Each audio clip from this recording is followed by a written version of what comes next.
Turkiya Saha Expo orqali dunyoga o'z kuchini ko'rsatmoqda.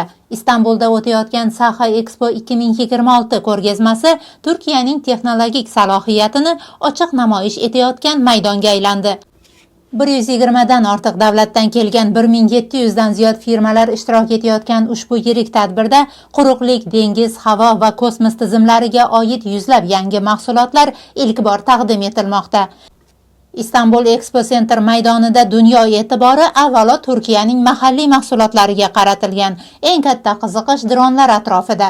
Turkiyada ishlab chiqarilgan zarba beruvchi va raketa dronlari bugun jahon bozorida jiddiy raqobat qilayotgan texnologiya sifatida namoyon bo'lmoqda. Harbiy aviatsiyada ham yangi bosqich ko'zga tashlanadi. Milliy qiruvchi samolyotlar loyihalari va modernizatsiya qilingan havo texnikalari mamlakatning mustaqil sanoat siyosatiga ishora qiladi.